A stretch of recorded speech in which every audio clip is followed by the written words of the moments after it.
Well Otago friends, तो आज हम बात करने वाले हैं सोलो लेवलिंग सीजन 2 के फाइनल एपिसोड के बारे में। एपिसोड स्टार्ट होती है और हम देखते हैं कि गवर्नमेंट ने लाइव टेलीकास्ट को बंद करवा दिया है क्योंकि सारे एस रैंक के हंटर एक एक करके मारे जा रहे थे और गवर्नमेंट नहीं चाहती कि उनके हंटर्स को मरते हुए लाइव टीवी पर दिखाया जाए। इसलिए वो लाइव ब्रॉडकास्ट को बंद कर देते हैं क्योंकि उन्हें लगता है कि अब सब कुछ खत्म ही होने वाला है और कोई भी नहीं बचने वाला। तभी हम देखते हैं कि जिन्हू की वहाँ पे एंट्री होती है और वो अपने सभी शैडो सोल्जर्स के साथ आया हुआ है। ये देख वहाँ के सभी लोग हैरान हो जाते हैं और उनके मन में एक नई उम्मीद की किरण जग जाती है। तभी वापस से लाइव टेलीकास्ट को शुरू कर दिया जाता है। इन्वो की एंट्री देख बाकी के सभी एस रैंक के हंटर भी शॉक हो जाते हैं। उन्हें अपनी आंखों पर यकीन नहीं हो रहा होता। डॉन्सू कहता है आखिर यहाँ चल क्या रहा है, जिसपे बैक योनो बोलता है अब हम सेफ है और हमें चिंता करने की कोई जरूरत नहीं है। जिन्वो और उसके सभी शैडो सोल्जर्स केव के अंदर सभी चींटियों को आसानी से मारते जा रहे थे। जिन्वो उन सभी मरी हुई चींटियों को भी अपनी आर्मी में शामिल करता जा रहा था शैडो एक्सट्रैक्शन एबिलिटी की मदद से। सारे एंड्स को मारने के बाद जिन्वो घायल हुए हंटर के पास जाता है और उन्हें एक रेड पोशन देते हुए कहता है इसे तुम जल्दी से पी लो, मेरे पास तुम सभी को समझाने का समय नहीं है। जैसे ही वो सभी पोशन को पीते हैं उनके सभी घाव भर जाते हैं। उन्हें समझ नहीं आ रहा होता कि जिन्वो आखिर एक मेज टाइप हंटर है या एसेसियन है या हीलर है। वो लोग हंटर चाइन को भी हील करने के लिए बोलते हैं, लेकिन जिन्वो कहता है कि इसकी हालत बहुत ज्यादा खराब हो चुकी है और मेरे करंट स्किल से मैं इसे ठीक नहीं कर सकता, इसलिए तुम सभी इसे जल्दी से जल्दी किसी हीलर के पास लेकर जाओ, इससे पहले कि और भी ज्यादा चींटियां यहाँ पर आ जाएं। तभी हम देखते हैं कि एंड किंग वापस आ जाता है और कहता है बाहर कोई राजा नहीं था, वो तो काफी कमजोर था, क्या और कोई है जिसे तुम अपना राजा कहते हो। यहाँ बैक योनो समझ जाता है कि उसने गोतो रेओजी को मार दिया है। एक नेशनल लेवल हंटर भी इसके सामने टिक नहीं पाया। इसके बाद जिन्वू और एंड किंग एक दूसरे के सामने खड़े हो जाते हैं। एंड किंग जोर से चिल्लाता है और जिन्वू उसके सामने बस मुस्कुरा रहा होता है। फिर हमें 5 मिनट पहले का सीन दिखाया जाता है जहाँ ब्रॉडकास्ट को बंद कर दिया गया था। जब दोबारा स्टार्ट किया गया तो वहाँ पर जिन्वू आ गया था। सभी लोगों का रिएक्शन देखने लायक था। कुछ लोग बहुत ज्यादा खुश हो जाते हैं तो कुछ लोग बहुत ही ज्यादा शॉक, और चेयरमैन गोगुनी तो जिन्वू को देखकर बहुत ही ज्यादा एक्साइटेड हो जाते हैं। वो एक्साइटमेंट में अपनी कुर्सी तोड़ने लग जाते हैं। फिर हमें प्रेजेंट का सीन दिखाया जाता है जहाँ जिन्वू और एंड किंग की फाइट स्टार्ट हो जाती है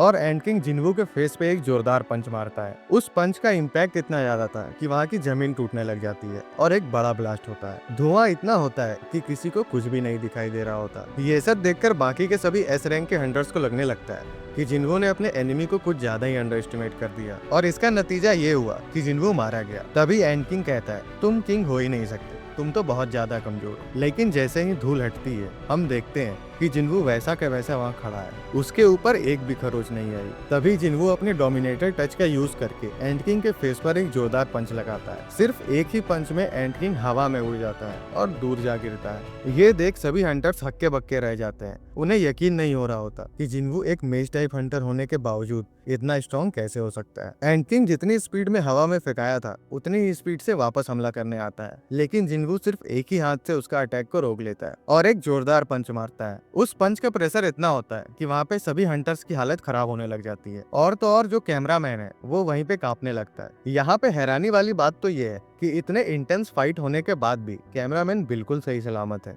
इसके बाद हम देखते हैं कि एंड किंग की पूरी बॉडी में एक बहुत ही ज्यादा स्ट्रॉन्ग शील्ड होती है, लेकिन जिन्वू के पंचेस से वो क्रैक होना शुरू हो जाती है। एंड किंग समझ नहीं पाता कि आखिर यहाँ चल क्या रहा है, ये मुझसे इतना ज्यादा पावरफुल कैसे हो सकता है। इसके बाद जिन्वू उसे एक पंच मारने ही वाला होता है कि तभी एंड किंग हवा में उड़ जाता है और जिन्वू के फेस पर एक पॉइजनस कट लगा देता है जो कि एक पैरालाइसिस पॉइजन होता है। ये पॉइजन माना के साथ मिक्स होते ही और भी ज्यादा डेडली बन जाता है। अब जिन्वू पर उस पॉइजन का असर स्टार्ट होने लगता है। एंड किंग कहता है कि तुमने बहुत अच्छी कोशिश की, लेकिन अब तुम्हारे मरने का समय आ चुका है। एंड किंग जैसे ही जिन्वू पर अटैक करने जाता है जिन्वू उसका हाथ पकड़ लेता है। ये देख एंड किंग बहुत ही ज्यादा हैरान हो जाता है। यहाँ हमें पता चलता है कि जिन्वू अपने सिस्टम की मदद से पॉइजन को डिटॉक्सिफाई कर लेता है। फिर जिन्वू उसे एक पंच मारता है जिसके कारण एंड किंग दूर जाकर गिरता है। एंड किंग ये सब देखकर बहुत ही ज्यादा हैरान हो जाता है। इधर हम देखते हैं कि चाइन की कंडीशन और भी ज्यादा बिगड़ती जा रही थी। तभी जिन्वू सोचता है कि उसे ये फाइट जल्दी से जल्दी खत्म करनी होगी। जिन्वू तेजी से एंड किंग पर अटैक करने के लिए आगे बढ़ता है, लेकिन अचानक ही एंड किंग वहां से गायब हो जाता है।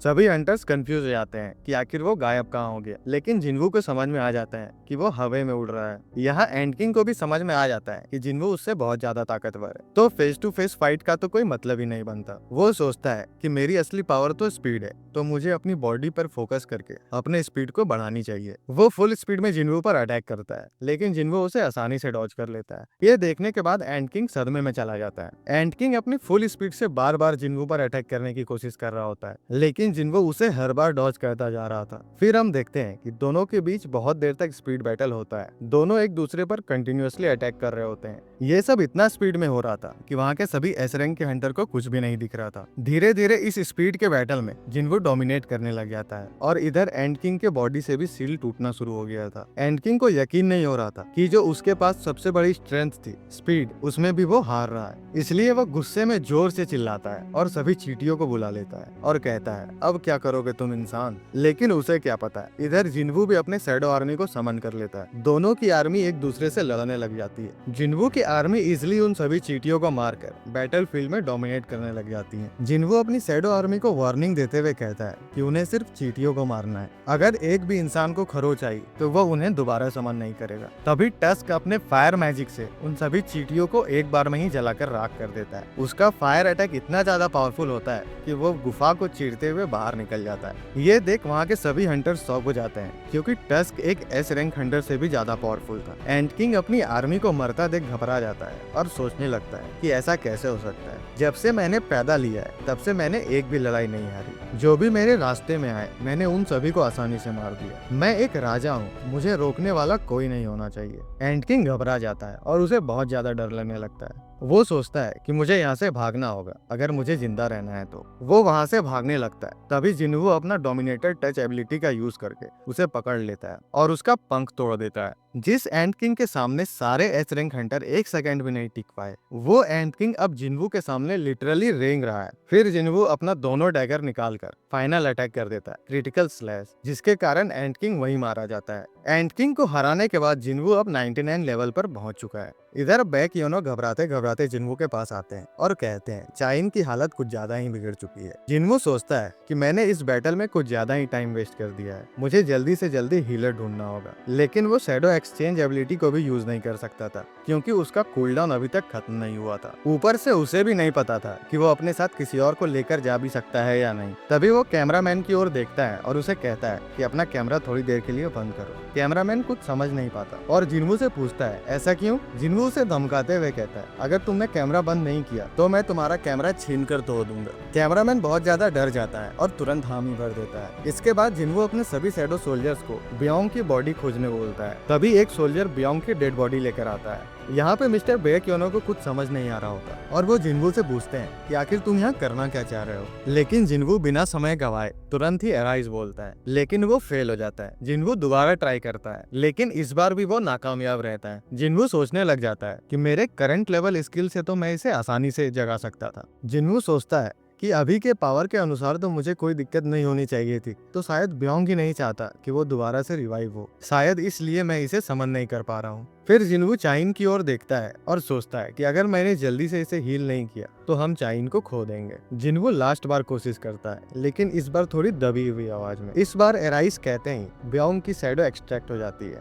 ये देख वहाँ के बाकी सभी हंटर्स शॉक हो जाते हैं। उन लोगों को ये तो पता था कि जिन्वो शैडो एक्सट्रैक्ट कर सकता है, पर ये नहीं पता था कि उनकी पावर्स को भी यूज कर सकता है। इधर बियोंग की शैडो चाइन को हील करना शुरू कर देती है, जबकि जिन्वो ने अभी तक उसे कोई भी ऑर्डर नहीं दिया था। जिन्वो यहाँ ये समझ जाता है कि बियोंग एक अच्छा इंसान हुआ करता था। बेक्योनो ये सब देखकर काफी ज्यादा परेशान हो जाता है और जिन्वो से कहता है कि ये चीज हमारा बियोंग नहीं हो सकता। जिन्वो भी ये सुन कहता है हाँ मुझे पता है। फिर बेक्योनो उससे कहता है बियोंग शुरू से ही लड़ाई झगड़े से दूर रहना चाहता था, वो बैटल फील्ड को बिल्कुल भी पसंद नहीं करता था, तो प्लीज इसे फिर से बैटल फील्ड में मत ले जाओ। जिन्वो उससे मुस्कुराते हुए कहता है कि ये तो मैं देख कर ही बता सकता हूँ कि वो कैसा इंसान हुआ करता था। इतना कहते हुए वो बियोंग की तरफ बढ़ता है और उसके समन को कैंसिल कर देता है। ये देख बेक्योनो की आंखों में आंसू आ जाते हैं। सभी हंटर्स बियोंग को फाइनल गुड बाय देते हैं और बियोंग की शैडो स्माइल करते हुए वहाँ से गायब हो जाती है। बेक्योनो जिन्वो का शुक्रिया करता है, जिसके बाद सभी लोग केव से बाहर निकलने लगते हैं। चाइन हील तो हो चुकी थी लेकिन अभी तक उसे होश नहीं आया था, तो डॉन्सू उसे उठाकर ले जा रहा होता है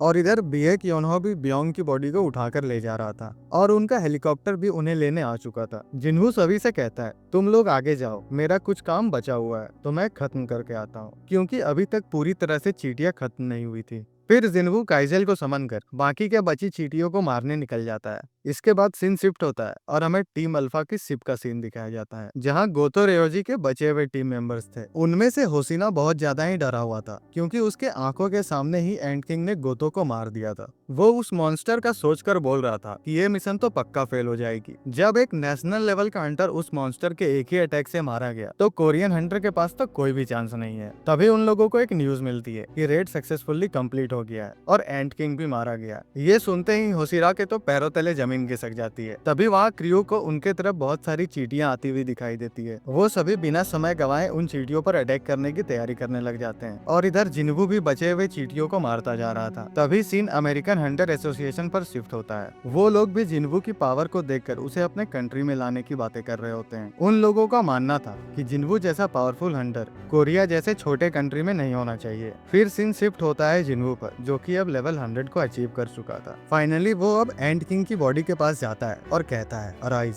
ये कहते ही उसके चारों ओर अंधेरा छा जाता है और उसे लगता है कि उसका शैडो एक्सट्रैक्शन फेल हो गया है, क्योंकि इससे पहले ऐसा कभी नहीं हुआ था। फिर धीरे धीरे सभी चीजें नॉर्मल हो जाती हैं और उसका सिस्टम उसे एक नोटिफिकेशन देता है, शैडो एक्सट्रैक्शन सक्सेसफुल। इसके बाद हम देखते हैं कि एंड किंग जिन्वू के सामने अपने घुटनों पर बैठा होता है। जिन्वू का सिस्टम उस एंड किंग की रैंक बताता है, जो कि है जनरल। जिन्वू रैंक देखकर बहुत ही ज्यादा शॉक हो जाता है, क्योंकि आज से पहले ऐसा कभी नहीं हुआ था। फिर जिन्वू का सिस्टम उसे एक नाम देने को कहता है, जिसके बाद जिन्वू उसका नाम बेरू रखता है। इसके बाद बेरू जिन्वू से कहता है you are my king, I shall follow you till eternity, now give me my first command. जिसके बाद जिन्वू उसे सारी बची हुई चींटियों को मारने का ऑर्डर देता है। फिर क्या, बेरू बिजली की रफ्तार से बाकी की सभी चींटियों को मारता जा रहा था। ये नजारा देख बाकी के सभी हंटर्स भी हैरान हो जाते हैं, जो आइलैंड के बाहर निगरानी कर रहे थे। यहीं पर हमारा सोलो लेवलिंग सीजन 2 का फाइनल एपिसोड खत्म होता है। अगर ये एक्सप्लेनेशन आपको अच्छी लगी तो हमारे चैनल को सब्सक्राइब करें और इस वीडियो पर लाइक करना ना भूलें। अगर आपको सीजन 3 की एक्सप्लेनेशन चाहिए तो हमें कमेंट करके जरूर बताएं।